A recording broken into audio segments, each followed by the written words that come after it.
नमस्कार जय जगन्नाथ ओंकार education channel को आपन को स्वागत। शिक्षक बंधु आज भिडियो आम जाना नुआ एसएमसी गाइडलाइन अनुसार चेयरपर्सन एवं भाइस चेयरपर्सन किपरि बाछिबा एवं से बाछिला बेले रिजोल्यूशन टे किपरि लिखिबा। प्रथमे आसंतु जानिबा न्यू एसएमसी रे चेयरपर्सन एवं भाइस चेयरपर्सन चयन बेले केउ माने उपस्थित रहिबे। सरकारक नूतन निर्देशावली अनुसार नुआ एसएमसी बा स्कूल मैनेजमेंट कमिटी चयन बैठक में साधारणतः निम्नलिखित व्यक्ति माने उपस्थित रहती। प्रथमतः अभिभावक जो माने पीटीए सदस्य आसीथिबे, 2 रे प्रधान शिक्षक मेंबर ऑफ कन्वेनर, 3 रे सीआरसीसी किंबा अधिकृत पर्यवेक्षक किंबा ऑब्जर्वर, 4 रे वार्ड सदस्य जे कि वार्ड मेंबर, 5 रे शिक्षक प्रतिनिधि। एबे आसंतु जानिबा 100 रु कम छात्र छात्री थिबा विद्यालय रे पीटीए कमिटीर 11 जन को केउ माने चयन करिवे एवं 15 जन एसएमसी मेंबर मध्यरु चेयरपर्सन और भाइस चेयरपर्सन को चयन करिवा पई गुरुत्वपूर्ण निर्देशावली। प्रथमे जानिबा न्यू एसएमसी चेयरपर्सन एवं भाइस चेयरपर्सन मानकु केउ माने चयन करिवे। विद्यालय परिचालना कमिटी एसएमसी रो चेयरपर्सन जे कि सभापति एवं भाइस चेयरपर्सन जे कि उपसभापति को एसएमसी रे निर्वाचित मनोनीत होइतिबा अभिभावक सदस्य बा पेरेंट्स मेंबर्स माने ही मिलित भावे चयन बा निर्वाचित करिथांती। आसंतु जानिबा एही चयन प्रक्रिया संपर्कित किछि गुरुत्वपूर्ण नियमावली। 1 रे काहा मध्यरु चयन करा जिवो। एसएमसी चेयरपर्सन एवं भाइस चेयरपर्सन केवल एसएमसी रो अभिभावक सदस्य बा पेरेंट्स गार्डियन मेंबर को मध्य ही चयन करा जिवो। 2 रे रहिछि महिला आरक्षण नियम। चेयरपर्सन एवं भाइस चेयरपर्सन एही दुईटी पदवी मध्यरु अति कम रे जणे महिला वोमेन पेरेंट मेंबर हेबा बाध्यतामूलक, जहाँकि गवर्नमेंट ऑफ ओडिशा नियम। 3 रे भोट देवार अधिकार भोटिंग राइट्स कार रहिबो। एसएमसी रो अभिभावक सदस्य माने चयन प्रक्रिया रे अंशग्रहण करिवे। अण अभिभावक जे माने एक्स ऑफिस अण अभिभावक बा एक्स ऑफिसीय सदस्य जेपरिक हेडमास्टर, मेंबर, कन्वेनर, शिक्षक प्रतिनिधि, वार्ड मेंबर, अंगनवाड़ी कर्मी, आशा कर्मी इत्यादि सेमानंकर सभापति किंबा उपसभापति चयन प्रक्रिया रे कौनसी भोट देवार अधिकार न थाए। संक्षेप में कहबाकू गले एसएमसी गठन हेबा परे चयन होइतिबा अभिभावक सदस्य माने निज मध्यरु आपस सहमति किंबा साधारण भोट शो ऑफ हैंड्स माध्यम रे सभापति और उपसभापति को चयन करिथांती। एबे आसंतु नुआ एसएमसी गाइडलाइन अनुसार चेयरपर्सन एवं भाइस चेयरपर्सन चयनर संपूर्ण रिजोल्यूशन टिके रखिबा।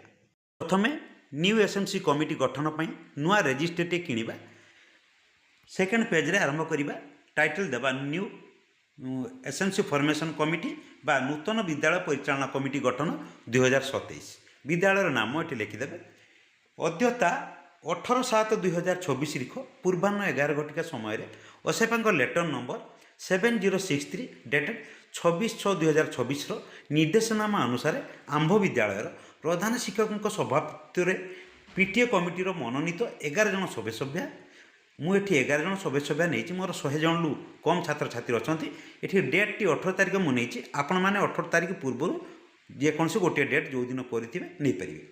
पीटीए कमिटीर मनोनीत 11 जन सभ्य सभ्या वार्ड मेंबर, अंगनवाड़ी कर्मी एवं जड़े शिक्षक प्रतिनिधि उपस्थित 2026-27 शिक्षावर्षर नूतन विद्यालय परिचालना कमिटी बा एसएमसी गठन निमंते एक बैठक अनुष्ठित होता।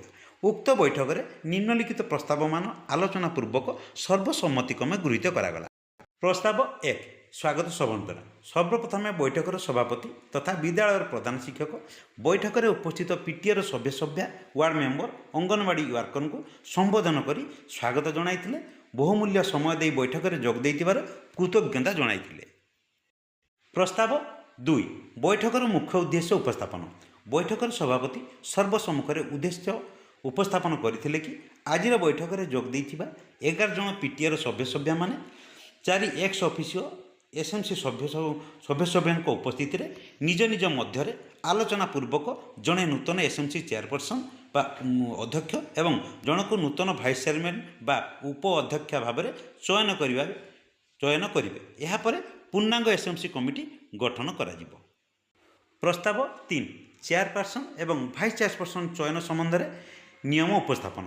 ବୈଠକରେ ସଭାପତି ନୂତନ ଏସ୍ଏମ୍ସି ଚେୟାରମ୍ୟାନ୍ ଏବଂ ଭାଇସ୍ ଚେୟାରପର୍ସନ ଚୟନ ସମ୍ବନ୍ଧରେ କିଛି ନିୟମ ଉପସ୍ଥାପନ କରିଥିଲେ, ଯଥା 11 ଜଣ ଅଭିଭାବକ ସଦସ୍ୟ ପ୍ୟାରେଣ୍ଟ ମେମ୍ବର ନିଜ ମଧ୍ୟରୁ ଜଣକୁ ଚେୟାରପର୍ସନ ଏବଂ ଜଣକୁ ଭାଇସ୍ ଚେୟାରପର୍ସନ ଭାବେ ମନୋନୀତ ବା ନିର୍ବାଚିତ କରିବେ। ବିଦ୍ୟାଳୟର ପ୍ରଧାନ ଶିକ୍ଷକ, ଶିକ୍ଷୟିତ୍ରୀ, ଅଙ୍ଗନବାଡ଼ି ୱାର୍କର କିମ୍ବା ୱାର୍ଡ଼ ମେମ୍ବର ଏହି ଚୟନ ପାଇଁ ଭୋଟ ଦେଇପାରିବେ ନାହିଁ। ଏହା କେବଳ ଅଭିଭାବକମାନଙ୍କର ନିଷ୍ପତ୍ତି। ମହିଳା ପ୍ରତିନିଧିତ୍ୱ। ଯଦି ଚେୟାରପର୍ସନ ପଦବୀରେ ଜଣେ ପୁରୁଷ ଅଭିଭାବକ ନିର୍ବାଚିତ ହୁଅନ୍ତି, ତେବେ ଭାଇସ୍ ଚେୟାରପର୍ସନ ପଦବୀରେ ବାଧ୍ୟତାମୂଳକ ଭାବରେ ଜଣେ ମହିଳା ଅଭିଭାବିକା ନିର୍ବାଚିତ ହେବେ। ଚେୟାରପର୍ସନ ଏବଂ ଭାଇସ୍ ଚେୟାରପର୍ସନ ଭାବେ ଚୟନ ହେଉଥିବା ବ୍ୟକ୍ତିଙ୍କ ସନ୍ତାନ ନିଶ୍ଚିନ୍ତ ଭାବେ ସେହି ସ୍କୁଲରେ ପଢ଼ୁଥିବା ଆବଶ୍ୟକ। ପ୍ରସ୍ତାବ 4 ନ୍ୟୁ ଚେୟାରପର୍ସନ ବା ଅଧ୍ୟକ୍ଷ ଚୟନ। କିଛି ସମୟ ଆଲୋଚନା ପରେ ଏସ୍ଏମ୍ସିର ନିର୍ବାଚିତ 11 ଜଣ ସଦସ୍ୟଙ୍କ ମଧ୍ୟରୁ ଶ୍ରୀ ଡେସ୍କୁ ଏସ୍ଏମ୍ସିର ଚେୟାରପର୍ସନ ବା ଅଧ୍ୟକ୍ଷ ଭାବେ ଚୟନ କରିବା ପାଇଁ ଶ୍ରୀ ଡେସ୍ ପ୍ରସ୍ତାବ ଉପସ୍ଥାପନ ଦେଲେ ଏବଂ ଶ୍ରୀ ଡେସ୍ ଏହାକୁ ସମର୍ଥନ କଲେ। ଏଠି ପ୍ରସ୍ତାବକ ଏବଂ ସମର୍ଥକଙ୍କ ନାମ ରହିବ ଏବଂ ଶ୍ରୀ ଡେସ୍ ଏହାକୁ ସମର୍ଥନ କଲେ।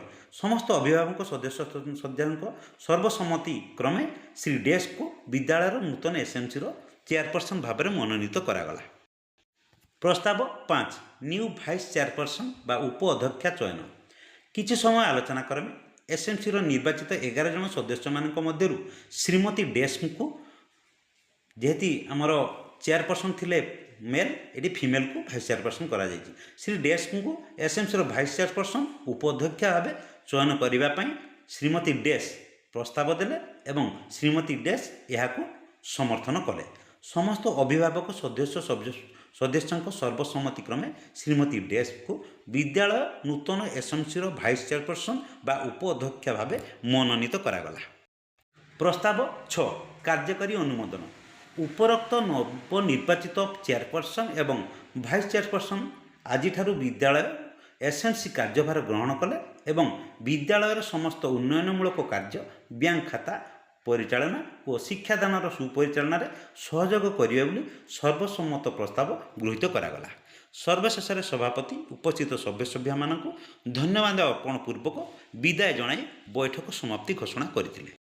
ଉପସ୍ଥିତ 15 ଜଣ ସଦସ୍ୟଙ୍କ ଦସ୍ତଖତ, କ୍ରମିକ ନମ୍ବର, ସଭ୍ୟଙ୍କ ନାମ, ପଦବୀ, କ୍ୟାଟେଗୋରୀ, ସଭ୍ୟଙ୍କ ଦସ୍ତଖତ।